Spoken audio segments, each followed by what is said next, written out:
This is the Kizer mini harpoon in CPM 3V. It was borrowed from a friend of mine. Goes by Rockin' Knives here on YouTube.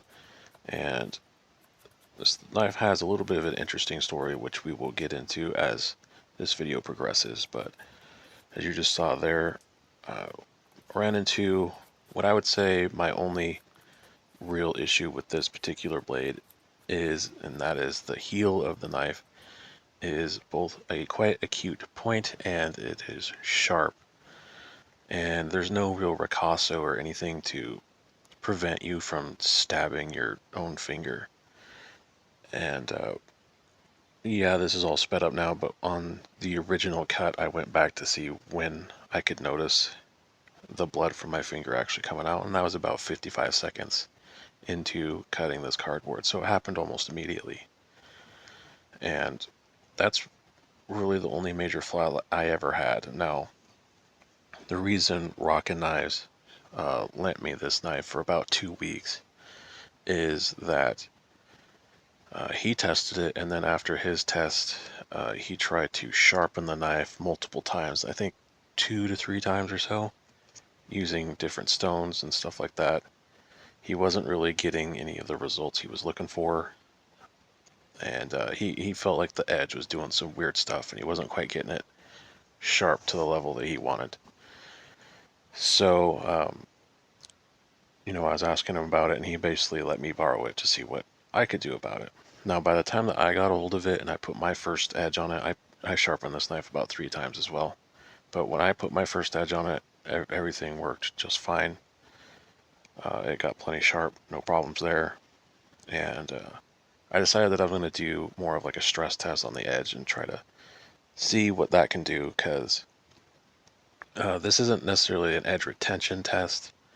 So I'm not counting like the number of feet of cardboard that's being cut here. I'm more so trying to put work on the edge and make it go through media just to see if any of those issues will sort of make themselves known if there is actually an issue with the heat treatment or the steel. And I don't feel like I ever had any of that happen, so spoiler alert. But yeah, this is just the first battery of tests. Here we are. The blade is pretty warm.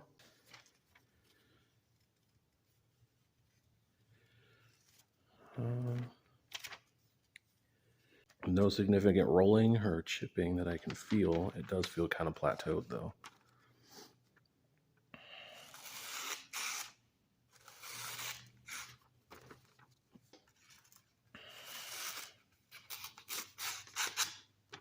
Okay.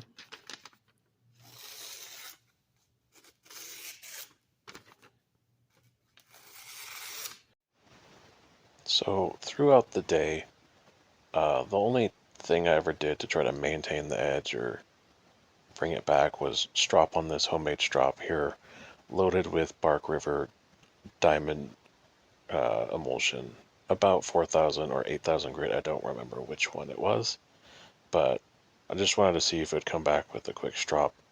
Didn't really seem like it did here, so spoiler. Just for some fun.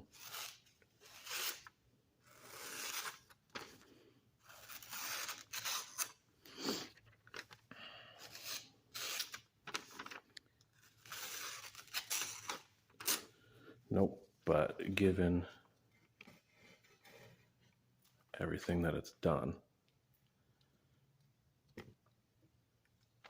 say that's not too bad. So this is a 8-9 ounce piece of veg tan leather scrap that I had from one of my holster projects. And based on some of the other knives I've used to cut this stuff, this piece of leather usually takes the edge off of a knife pretty quickly. And so I wanted to give it a test because it really showcases at the edge bevel geometry how good it is, and also, again, it's going to take the very keen edge off pretty quickly. This stuff is pretty easy to cut, but because this edge is already done so much, I don't know if it'll have any sort of bite to cut this rope here. Oh no, look at that.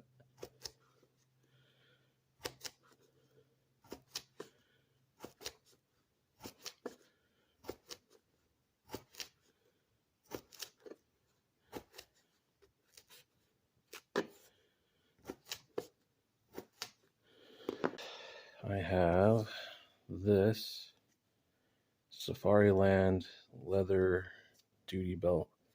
It's quite thick. So for the metric users out there, about 5.8 millimeters, 0.23 inches in thickness. This stuff is it's pretty fun to cut through if you can manage it.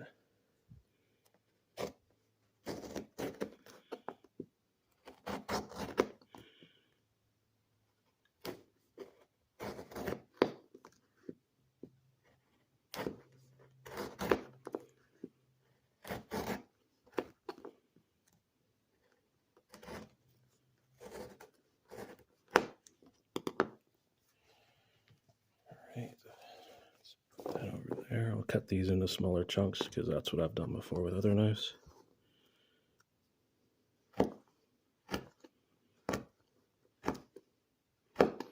It's very fun to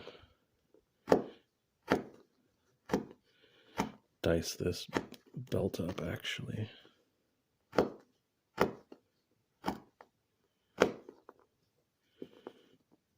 Try to scoot back here on the edge here to get some more edge use.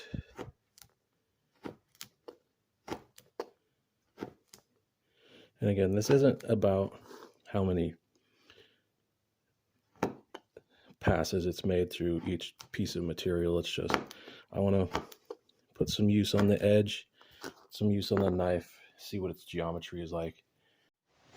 Alright, so now we're on to the woodworking section here, and obviously this isn't a bushcraft tool or a woodworking tool, but it is 3V. 3V is supposed to be pretty tough, and as stated again,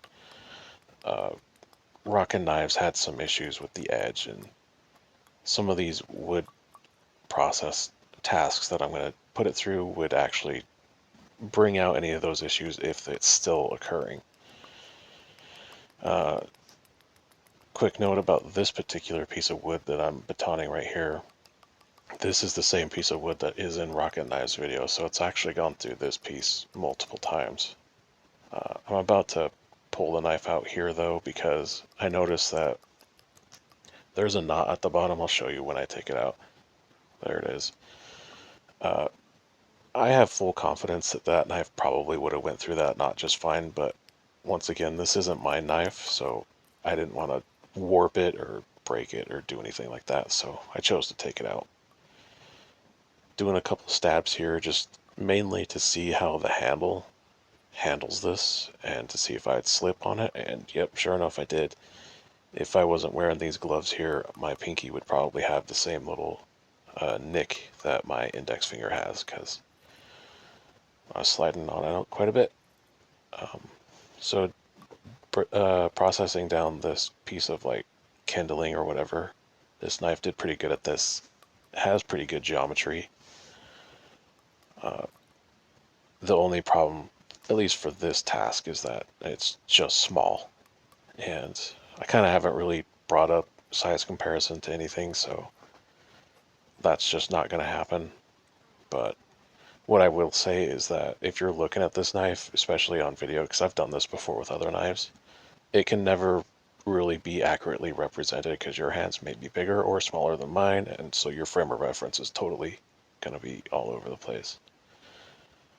So the advice I would give you is that it's smaller than you think, probably. So on this feather stick, there was a bit of a foreshadowing that was happening as I was working this.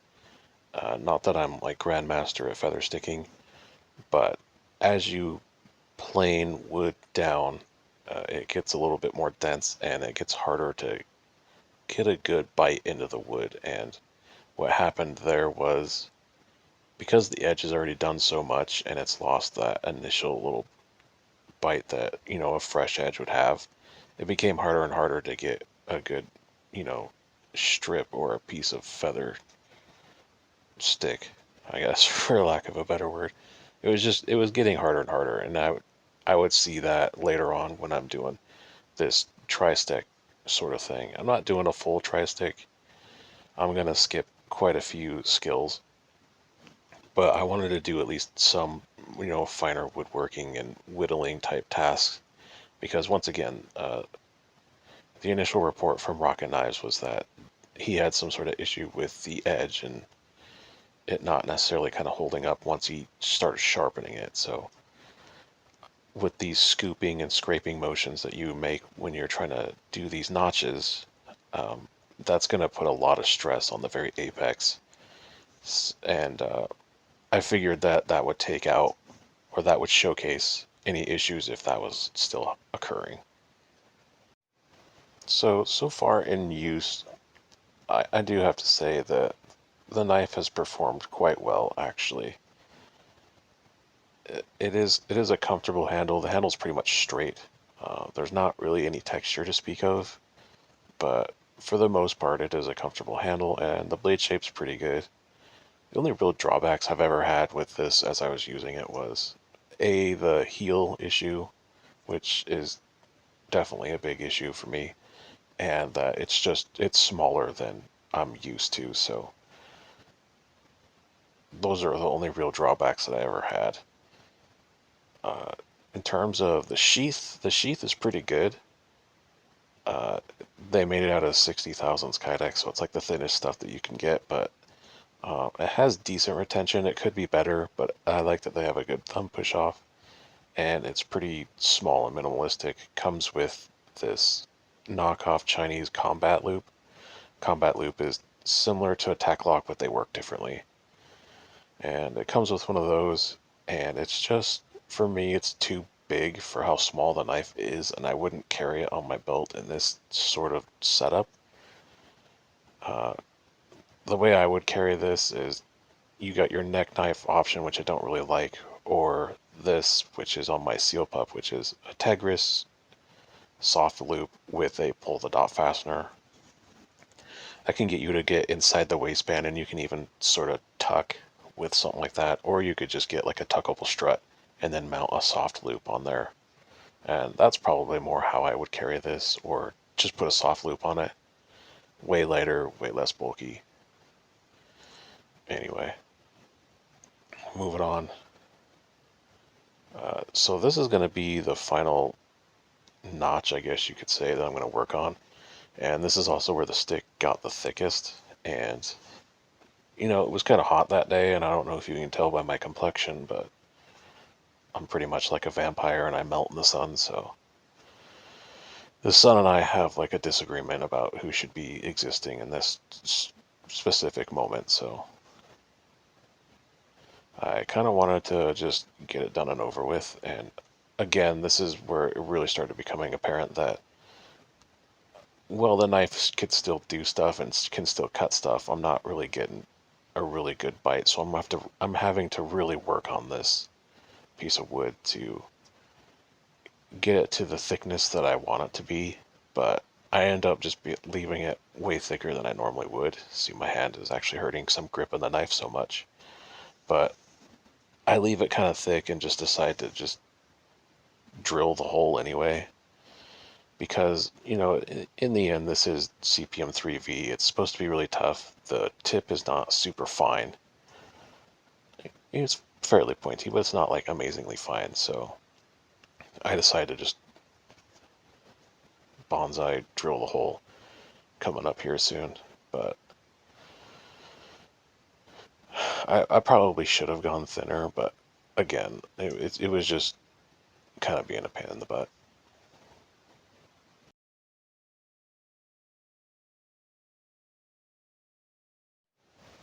So watching this footage back, I realized that, man, this looks really sketchy. I'm like drilling a hole through a piece of wood with my fingers on the other side. Um, I'm not really using a whole lot of pressure to drill this hole. I'm more so using scooping motions to actually get the diameter first before I'm actually really driving it in. So My finger's not in any real danger here, although, again, use some common sense and just be careful. I'm definitely no knife expert, but so I'm not trying to show you that I like baby metal here. I'm trying to show you that it's 11:42 on a Sunday. And the main reason I'm doing that is because I'm going to sharpen the knife on water stones. And I'm going to do this for a couple of reasons. One is to showcase that it doesn't really take that long. In this clip it is sped up, but I kind of just took my time and zoned out like I normally do. And even then it still didn't take very much time. But also I'm doing this because in my 15V short, I had gotten a couple of comments along the lines of, oh, water stones are only good for basic ingot steels, or, modern powdered metals you can't sharpen on water stones. What are you doing? I don't know who's going around telling people that water stones can't handle modern steels. That's definitely not the case, and I know the knife community is quite cult-like, and they'll just believe what anyone says, but I'm here to tell you that that's just not true. And you never know unless you try it for yourself, so that's one of the main reasons why on the 15V short, I tried to sharpen 15V with a water stone, because I have had other instances where people have said that, 20CV, M4, K390, Magna Cut, these steels can't be sharpened on water stones, and blah blah blah, and I've done it, so I know that it can be done, and it can be done quite easily with those other steels, so that's why I gave it a try, even though I've heard from multiple sources that 15V couldn't be sharpened on water stones. With 3V here though, 3V is no super amazing high carbide, high hardness steel. I had full confidence that water stones would be perfectly fine. And water stone sharpening is my preferred sharpening method. I do have diamonds, unlike what many people would assume, I guess, from my 15V short. I just don't prefer to use diamonds. I don't like how it feels. I think the edges are better on water stones, but that's just opinion. So the main issue here is just that I like water stones, and that's how I prefer to do it. The first stone I used there was a Lobster 220, amazing budget stone. Great feel, great feedback. Is aggressive, can remove material, although it's not the most aggressive 220 ever. It does have a little bit of polish in it, which makes it good to move up to the Suhiro Syrax 1000 that I'm using right here. Another great stone. The Lobster 220 is about $20 from sharpeningsupplies.com. The Syrax 1000, that's like a $35 stone, and you can find those on Amazon. That's probably where I'd get it. Both of these are just great stones, and as you can tell, they're not really a whole lot of money. You get a lot of stone, and you're getting really good feeling and working stones. Syrax, awesome. It feels great. It looks good. The swarf it makes is really cool. Probably not a beginner-friendly stone, especially once you have your burr and you go to do your first couple strokes. The stone grabs the burr in kind of a weird way, especially on edge trailing strokes. You can really feel it grab the burr. So if you're not ready for it, that can kind of be a weird issue, but also because it does have kind of a soft feeling, you can snowplow the Syrax quite easily, so you got to be careful. The final stone here is a Nanowa Lobster 3000, and the Lobster line in Nanowa is sort of their budget brand, or their budget line. And once again, this is like a $22 stone from sharpeningsupplies.com. Not sponsored by Nanowa or Sharpening Supplies, but again, a very budget oriented stone, and it's having no problem sharpening this knife. I've sharpened this knife about 3 different times, like I said earlier, and I'm sure you're sick and tired of hearing me say it, but The first time I sharpened it, just real quickly to get it going, started doing the testing. This is right after testing. I sharpened it up, and I still had the knife for a little bit longer. I did some more cutting and kind of finagling with it, but time was getting ready to be up with the knife, so I decided to sharpen it one last time before I return it to Rocket Knives, just to be considerate. And here once again is the strop. I'm gonna strop it up just to put the final touches on it, and we will see the results that I got afterwards.